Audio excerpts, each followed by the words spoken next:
Sup gamers, it's your boy Modern Dude Thing. Hope you guys are having an amazing day. So, I'm in a Neatherrealm. You're trash. You're doing literally everything wrong. This is how they get away with it. A former Neatherrealm Studios contract does the reveal troubling studio culture. Oh, here we go into it. Last week, just as Neatherrealm Studios celebrated the release of Mortal Kombat 11, ex-contractors at the company shared stories on social media with startling allegations, however you pronounce that. Of church as in stressful workplace conditions, particularly for contracted employee. Our investigation into the allegations has revealed a long-running culture at Neatherrealm that has taken advantage of the contracted workforce, enabled by a full-time staff and management team that are still in current working at the studio. I spent the week with the former members of Neatherrealm's contact team, who have worked on games like Mortal Kombat 9, 11, and Injustice 2, which Mortal Kombat 9 and 11 are really good games. Highly recommend them. Although none of our sources who spoke to us worked on Mortal Kombat 11, some worked as contractors for Neatherrealm Studios for years. They shared with us the USG now. Neatherrealm Studios fosters a particularly stressful and sometimes hostile environment with contract employees. All four of our sources regularly referred to themselves as feeling like second-class citizens. The stories for our sources who spoke to us under conditions to anonymity, to fear of risking the careers detail a company to the regular task advantage of contracted workers, most of whom are young recent graduates from nearby Chicago game design schools who Neatherrealm Studios is located. For many of them, Neatherrealm is their first crippled a game development job. Last week on Twitter, former Neatherrealm contractor artist Beck Hallisted alerted social media users to Neatherrealm treatment towards contractors with allegations of minimum wage pay, which hostile work environment. In their tweets, they describe an environment where managers and full-time employees would take advantage of the contractors despite a secure and more permanent position at Neatherrealm.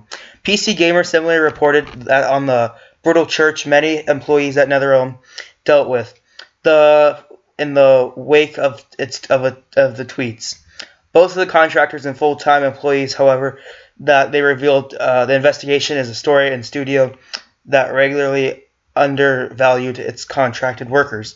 Our sources confirmed that worked for $12 an hour while working contract at Neatherrealm. For context, is a minimum wage in Chicago currently $12 an hour, but only after a minimum wage hike that took effect in July 2018. Multiple sources also told USG that Neatherrealm would offer $11 per hour wages for that art team. What? Ooh, let me get this straight. You are paying them $12 an hour for working on these games. That's not minimum wage. No. For something like this, you should at least be getting paid, to me, at least $40 or $35 minimal. So you can at least make a living off of it. That's like a high school job with you making $11 and $12 per hour. That's like what you do when you're like turn 16 or something, when you can actually get a job. What?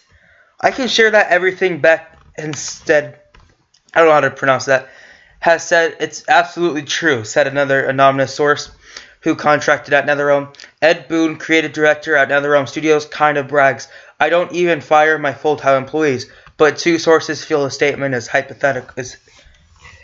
hypocritical. I don't know how to pronounce that, I'm sorry.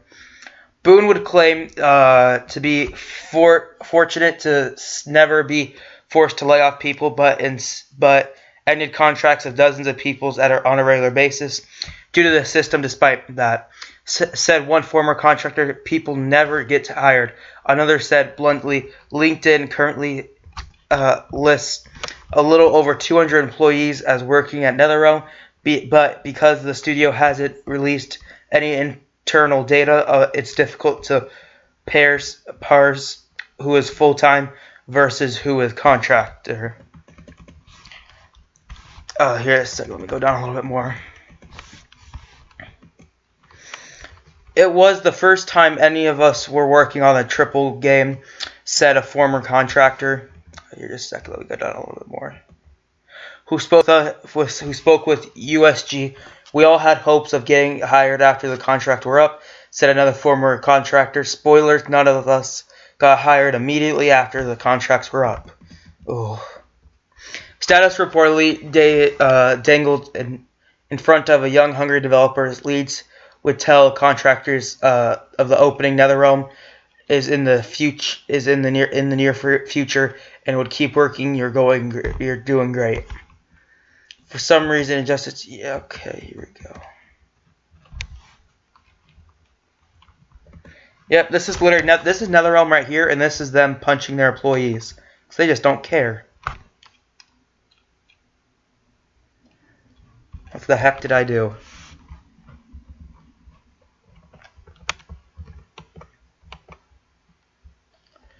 Here we go.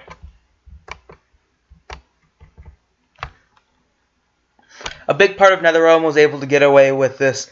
Was because of the make-up of the contractors. One source described the pool of contractors and consisting of about 75% first-time employees looking to get a foot in the video game industry. Some people of Neatherrealm strung temp workers along the purpose, just as they project into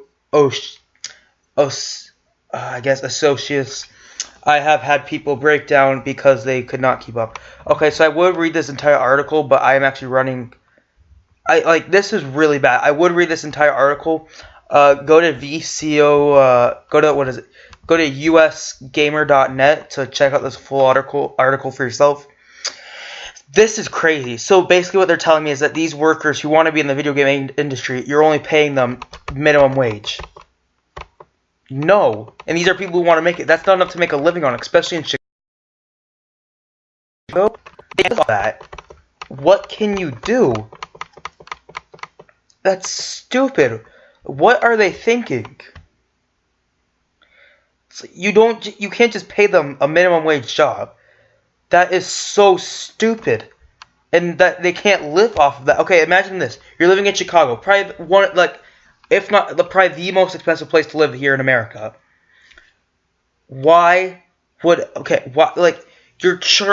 only paying them $12 an hour, and it's so expensive to live there. Why? You can't do that. You have and they're this is insane. Okay, you need to pay them fairly. That's not enough money for them to do anything with, especially and you're forcing them to work. This is just with Epic Games on how they're basically essentially forcing their workers. I don't know if this is a little bit different, but I